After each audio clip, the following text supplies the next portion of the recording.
My name's JKB, and today on the show I'm doing something that came out of left field. I'm so excited to do this for you guys. It is Until Dawn for the PS4. Thank you so much to ANC Games here in Toronto for lending me a copy of the game, because Sony doesn't answer my emails for whatever reason. I have no idea. Also, I highly suggest if you have headphones and you're going to play this game by the end of the review, use them. It's made for this. These go hand in hand. Telling you, man. Telling you.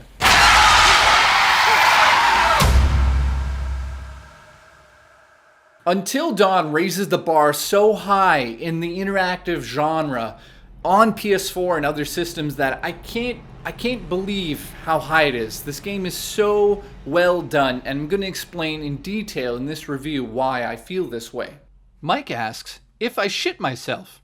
Everybody's been asking me that question. I'll be honest here, there was a moment in the game that involves a paranormal entity that made me shit myself, and I literally teared up and I had to stop playing the game. And you know what? In this day and age where I turn on my Facebook in the morning today and I see that somebody was shot in America on live television, I'm so desensitized by violence these days, and just the abundance of news coverage that everything is negative.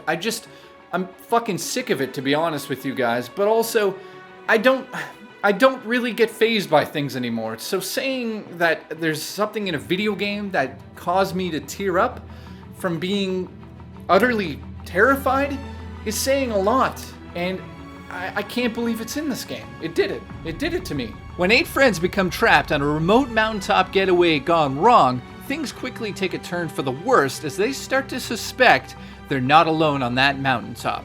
Gripped by fear with tensions in the group running high, you'll be forced to make snap decisions that could mean life or death for everybody involved. Every choice you make while playing as any of the 8 characters will carve out your own unique story. Your actions alone determine who survives until dawn. Every single aspect of this game relies on its story, and if this story didn't jive, well, it would fall flat on its ass, and I'd be giving this game like a 2 out of 10 by the end of the review. But I'm happy to say the story is nailed down and so well written that I haven't played a game with this narrative, this story, this plot as good as The Last of Us until now, Until Dawn. Unbelievable. Until Dawn is designed to be replayed multiple times, as players will miss out on quite a bit of content with just one single playthrough. Each playthrough will last about 9 to 10 hours, and the game's mechanics utilize a new in-game system called the Butterfly Effect, in which any choice of action by the player may cause minor or major unforeseen consequences later on. For example, if you find a weapon in an earlier chapter, you may be able to use it later on in the game if you enter the same room. The Butterfly Effect is another driving force behind this game that will make you return to playthroughs 4, 5, and 6 just to see how the outcome plays out on the screen, and you just want to get back into there and see how you can change the story based on what you've seen prior. Like, it just keeps going. I can't get over the fact that this game has such high replay value that I played it twice through. I saw things that I never even imagined. I found things in this game again that I couldn't even find the first time around. It will drive you to play it again and again, and that is another huge point, and that's why it's still sitting at a 10 out of 10.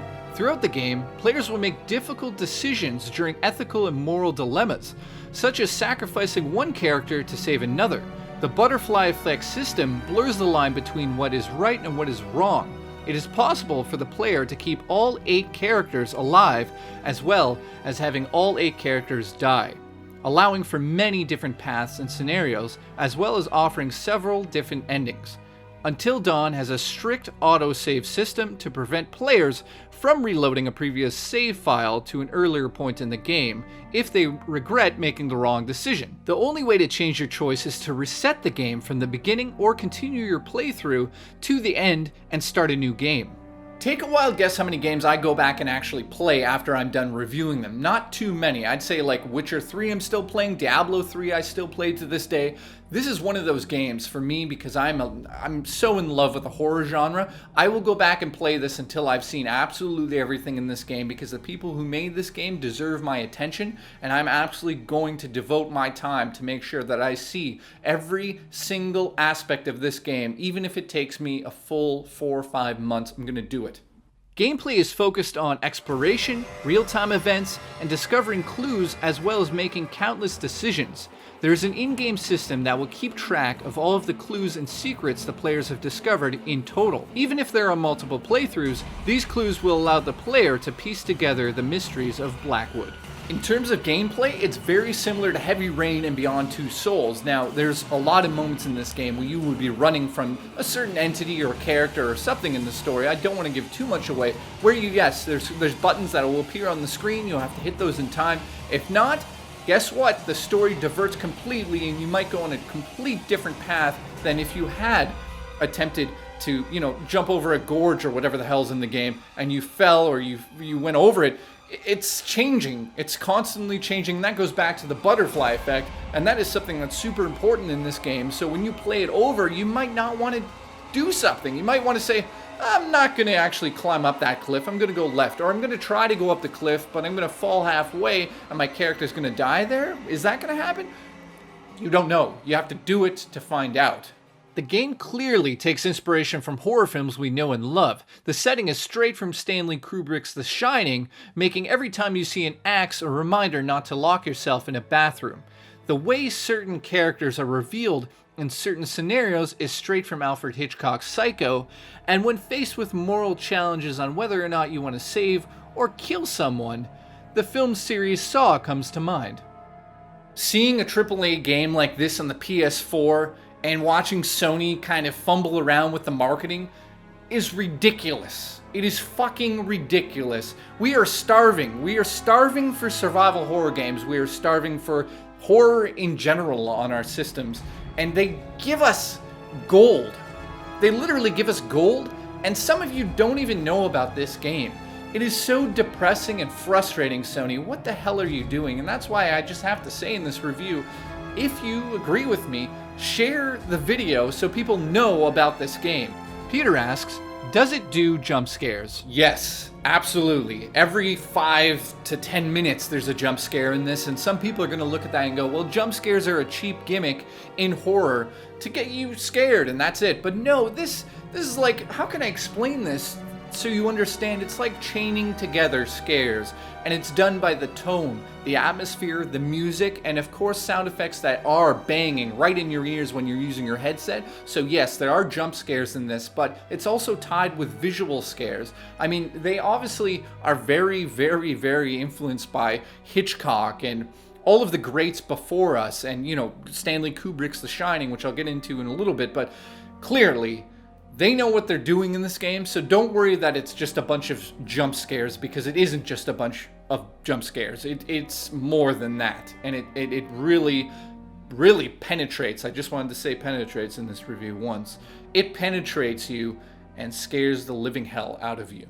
The score for Until Dawn is done by Jason Graves, who nailed the horror themes in Dead Space, and this could very well be his best work to date. I think a lot of people forget the importance of music in film and video games, but it's made clear here that they got the right person to do the score for Until Dawn. It's chilling, touching, and scares the shit out of you. Lastly, I need to talk about how beautiful this game is, and in a game like this that's an interactive drama, do you know how important visuals are? If you didn't believe what you were seeing on the screen through the acting, the music, the dialogue, especially the script in this, and the visuals, then you wouldn't be able to play this game and feel like you were invested in the characters. Yes, of course, different mediums work differently, but a game like this that essentially is a horror film playing out in front of you, you want to see the emotions of the characters on their faces, and this is where the game does take a tiny bit of a knock, because some of the more detailed facial animations, some of them don't seem to work, and sometimes you see their teeth and it's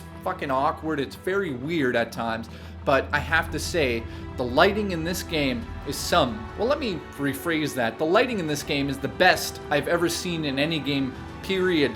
Absolutely no tearing on the edge of shadows, absolutely amazing anti-aliasing around the sides of everything, the shadows that are projected onto the wall, especially when you're holding a lamp.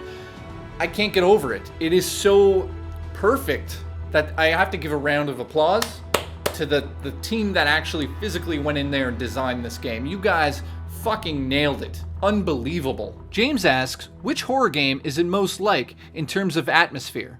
Honestly, that's a tough question because this game really does take elements from every game we know and love. At times, I was reminded, for whatever reason, of just Resident Evil, just walking around searching this huge mansion. It reminded me of that. It definitely, obviously, reminded me of The Shining and the Outlook Hotel from that film. It reminded me of Hitchcock films. It reminded me of everything I love about the horror genre, and that's why this game really is still sitting at a 10 out of 10, and probably it'll go down at the end when I give it a score. But to play a game, let me just fucking put everything aside for a second. When I grew up, I absolutely loved the horror genre, and to see a game now, a AAA Sony game, is mind-blowing. But on top of that, to see a game that they just drenched in nostalgia for me, with like inspirations, again, I keep saying the inspiration parts, but Hitchcock and Kubrick and John Carpenter and Wes Craven and Silence of the Lambs.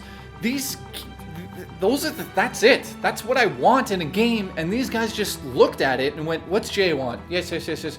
Boom, here it is." I'm so taken back by this. This is like my dream come true.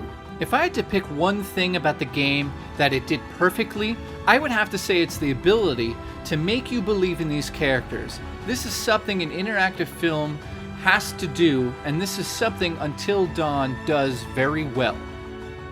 As you can see, it's still sitting at a 10 out of 10, and some of you are wondering, well, it's not a perfect game, is it? No, it isn't. It is not a perfect game, because there are definitely moments where I found myself getting stuck on the edges of corners, or I saw some of the animations in the teeth or whatnot, like where his mouth was like, "Hello, Jane, I'm going to murder you now." It doesn't make sense. It's not working. So yes, and the camera at times can be quite annoying, even though you can move it from left to right, up and down a little bit, which causes tension. Don't want to give away things in this. I want you guys to go out there and play this game if you like interactive horror games. This is the best in the genre. It's not going to be top for a very long time. And what are some of the things I don't like about the game? I just said them kind of. The animation at times is wonky and you get stuck on corners, but the reason I'm saying that is because everything that's good equals a 9 out of 10, and that's the character design, the atmosphere, the acting. The script is as good as any AAA title out there, and I would go as far, and maybe some of you think I'm fucking crazy, but I love the genre so much, and I'm going to give so much respect here to say that this script is as good as The Last of Us. It nails everything down, and it is so hard to do a game with so many branching paths, and to be able to come to an outcome where everything adds up in the end and you feel satisfied by the end of this. How do you do that? It is a 9 out of 10. It's fucking brilliant. Aside from some of the technical issues there, fucking brilliant. I swear so much. I'm just getting out of here because I'm freezing my ass off in this cold. I'm gonna go in and make a hot chocolate and look for the girls. Because, I'll see you next time on JKB. Thank you so much for watching. I'm out of here.